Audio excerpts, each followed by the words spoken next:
Ah, c'est dur. Ah, faut aller reconnaître la zone technique, je trouve ça complètement compliqué.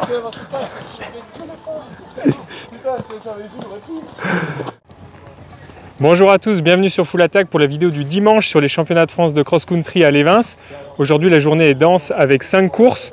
Il y a les 2 courses juniors, la course Espoira, mais cet après-midi les 2 courses élites qu'on va suivre avec une attention toute particulière. Je vous mettrai en description de la vidéo le lien vers la page Full Attack qui recoupe toutes les infos du week-end. Et on remercie notre partenaire Duke, grâce à qui l'immersion sur cette course est possible.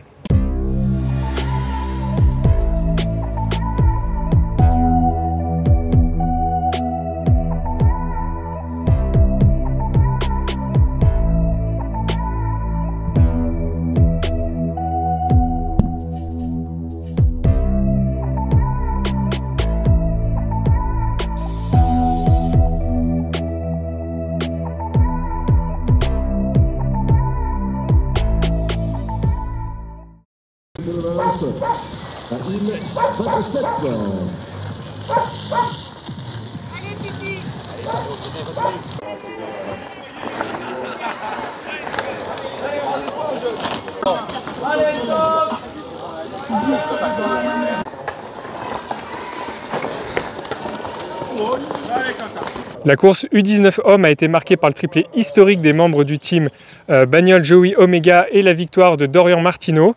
Le favori et local de l'étape Nicolas Calanquin prend la 5e place. Je vous propose de découvrir leur réaction et l'ambiance au podium. Alors Dorian est notre nouveau champion de France junior. Comment ça s'est passé? T'avais coché cette course, le but évidemment j'imagine que c'était d'aller chercher le titre. Ouais, bah déjà bonjour. Ouais, c'est clair, j'ai coché cette course. Bah, moi je suis à domicile ici. J'habite à 30 minutes. Donc j'ai fait un mauvais début de saison, donc je voulais me rattraper ici. Et écoute, j'ai réussi. Et vous avez fait un triplé historique là avec ton équipe, vous prenez les trois places du podium. Est-ce que vous aviez anticipé ça ou est-ce que vraiment c'est la surprise? Non, franchement c'est la surprise, on n'avait pas anticipé. Je sais qu'on était tous forts, tous en forme. Écoute, je suis super heureux d'écrire l'histoire aujourd'hui. Ça n'a jamais été fait, je crois. Et c'est nous qui l'écrivons, donc c'est une fierté. Allez, Dorian.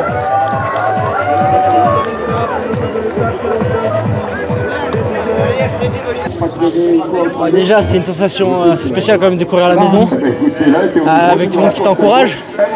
Je pense que ça m'a aidé parce que physiquement, je pense que j'étais pas au mieux aujourd'hui. Mais les encouragements, je pense qu'ils ont un peu compensé.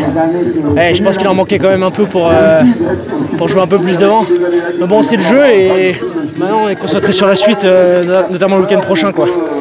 Ouais, est-ce que tu ressentais une pression particulière du fait que ce soit à la maison, que tu aies performé en début de saison? Est-ce que tu penses que ça a pesé dans la balance? Bah, je l'avais en tête, mais non, ça m'a pas plus. J'y pensais pas.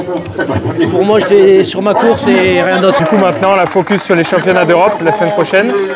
Tu fais le relais avec l'équipe de France. Ouais. Donc là, tu auras à cœur, j'imagine, de performer. Ouais, ça va être une bonne expérience. Puis au final, c'est une bonne mise en jambe pour le lendemain. Donc ouais, j'ai hâte d'y être, quoi.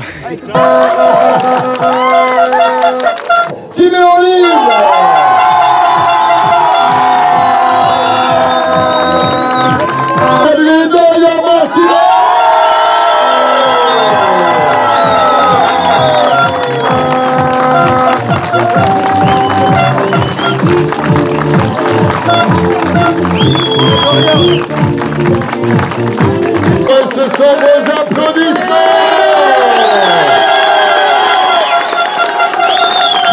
Attends, on va d'abord faire l'interview, après ils seront à disposition des photographes.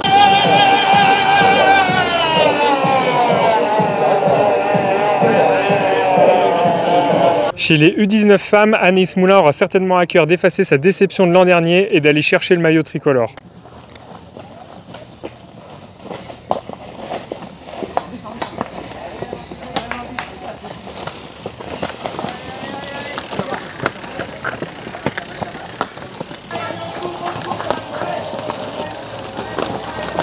Alors le champ en bas qui est juste après le départ n'a pas changé par rapport à hier, c'est toujours gorgé d'eau. Du coup là on se trouve dans la première bosse qui est en cailloux et du coup c'est venu déposer plein de boue et les pierres sont lustrées donc ça devient hyper glissant et en fin de compte il n'y a quasiment aucun coureur qui peut passer, même chez les meilleurs, ça reste hyper compliqué. Allez, allez, allez, allez. Anaïssa, allez, t'en as 2 derrière. Allez Anaïssa, allez, allez, allez, allez, allez.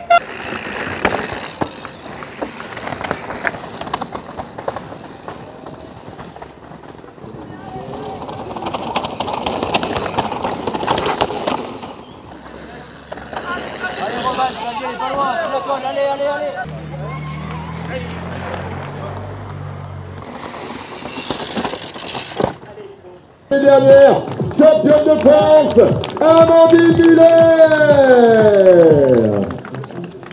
En jeu, Roman Kranjska, vice-championne de France. Amandine, tu étais la championne de France en titre avant le départ, tu as réussi à conserver ton titre. Comment tu as géré cette course? En début de course, on a vu Anaïs Moulin partir devant.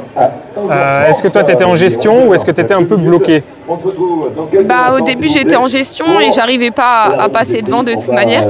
Et ensuite, quand j'ai eu l'occasion au bout du deuxième tour, je crois, enfin de un tour et demi, j'ai essayé d'accélérer dans le champ parce que j'ai trouvé une bonne trajectoire. Du coup, après, j'ai pris un peu d'avance et voilà.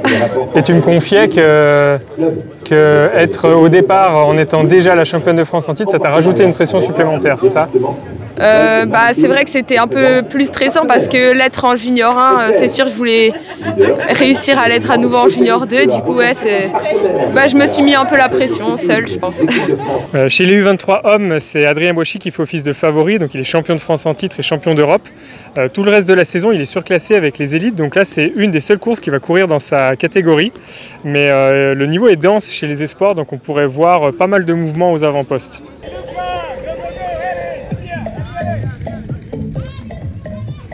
Lucas Martin.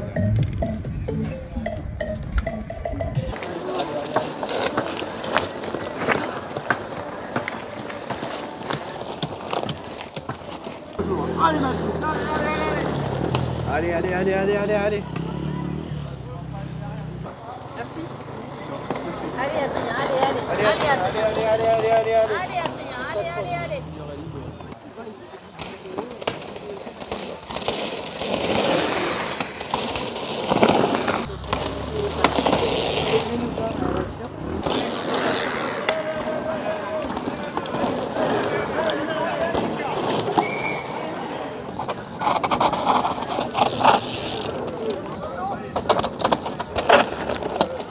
Pour le team KTM Factory, LTV, je vais vous entendre applaudir.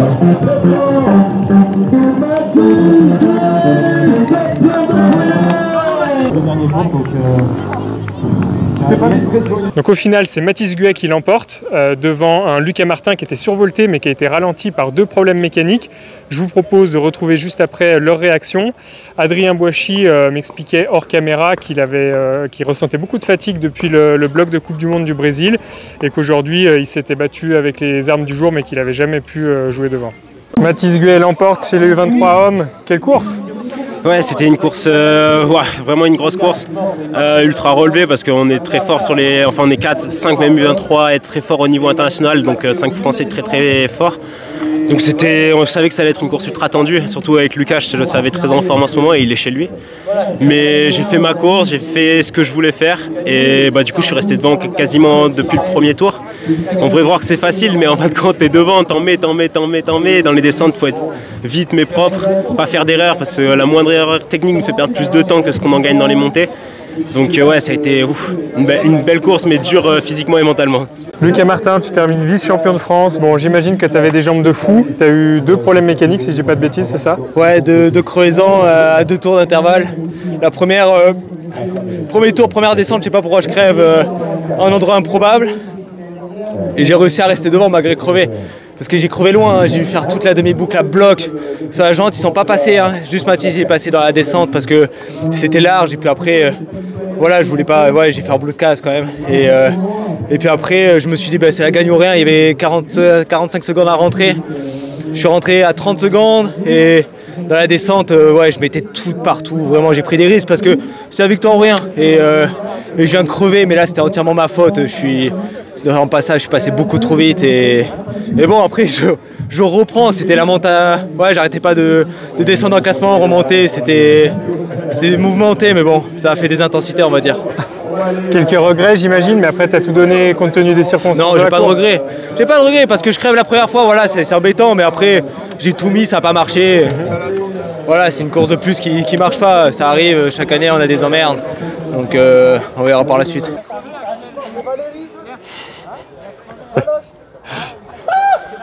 Au niveau du panneau noir, début de zone technique, vous devez rentrer entre les deux barrières. Et c'est parti. Yes.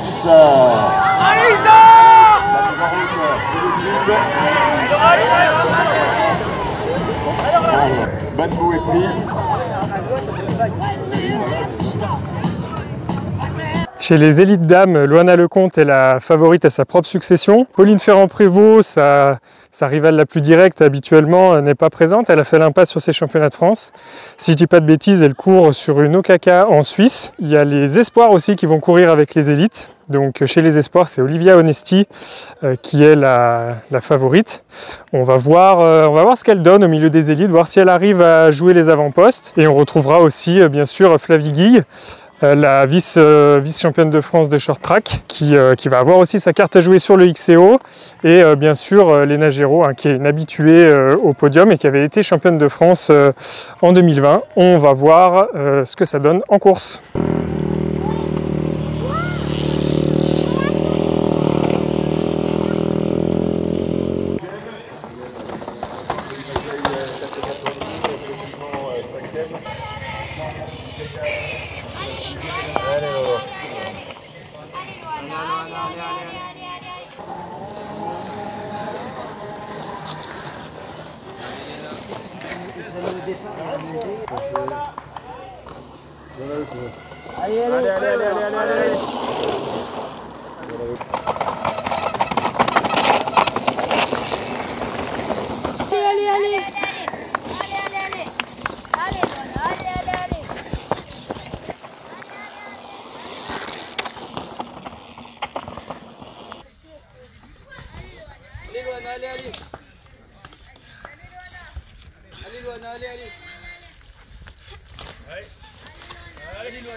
Pour l'instant, Olivia Onesti, tu es championne de France Espoir, tu es sur une très bonne dynamique depuis le début de saison.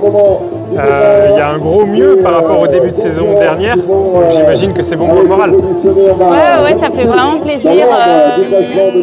J'ai l'impression que ma forme est vraiment ascendante, donc je me sens de mieux en mieux au fur et à mesure des semaines. C'est vrai que je suis tellement contente parce que j'ai tellement travaillé pour retrouver ce niveau-là. L'année dernière, j'ai pas fait de VTT, donc c'est vrai qu'il y a vraiment beaucoup de travail à faire et je suis vraiment juste trop contente aujourd'hui. J'ai juste envie de profiter parce que des moments comme ça, on sait que voilà, ça peut vite basculer d'un côté ou de l'autre, donc j'ai juste envie de profiter aujourd'hui et je suis trop contente.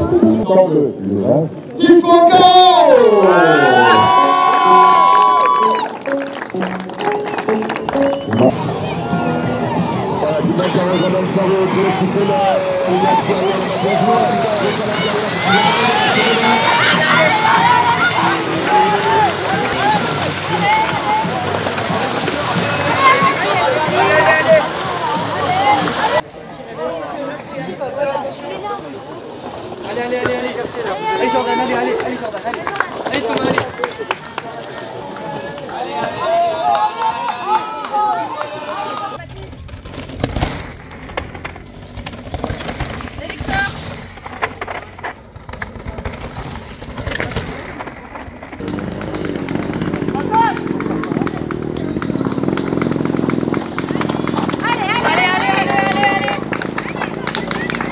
Allez Tom, allez!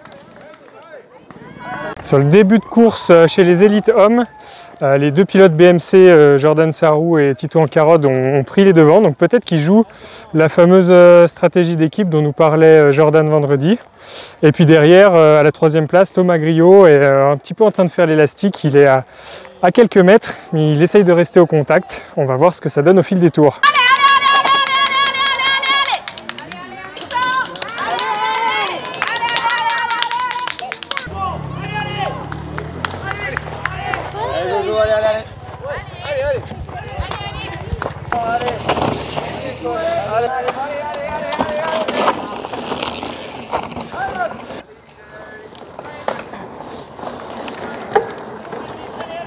Cinquième.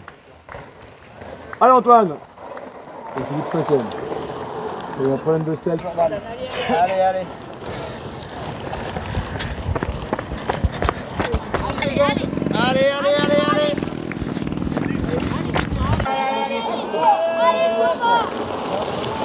C'est bon. Sur la fin de l'avant-dernier tour, Jordan Sarrou a pris le large. Et en revanche, c'est Thomas Griot qui est remonté sur Tito Ancarod, qui est repassé devant. Donc pour la deuxième place, ça va se jouer dans le dernier tour.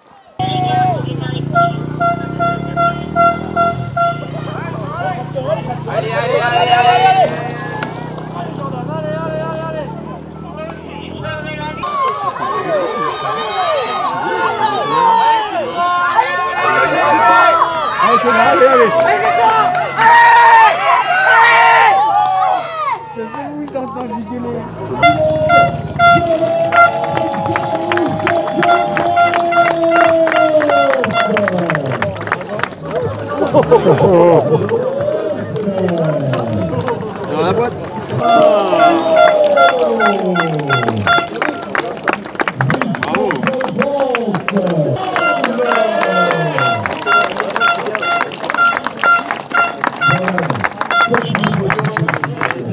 C'était pris dans la tenaille BMC.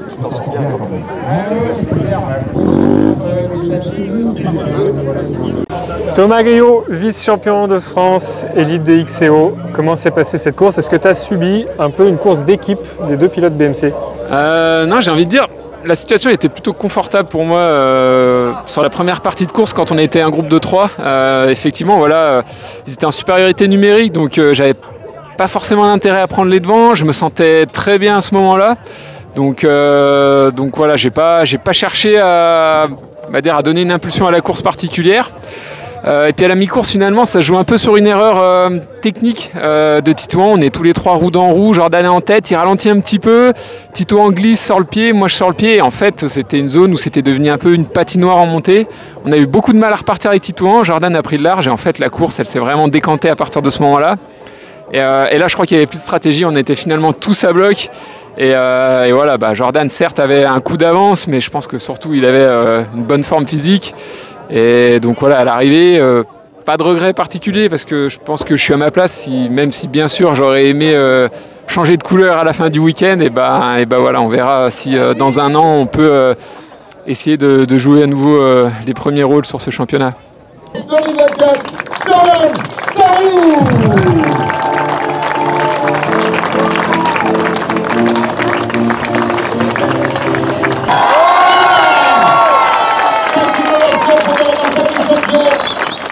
Jordan Sarrou nous confiait vendredi qu'il était un petit peu malade, il n'était pas certain d'être en forme ce dimanche.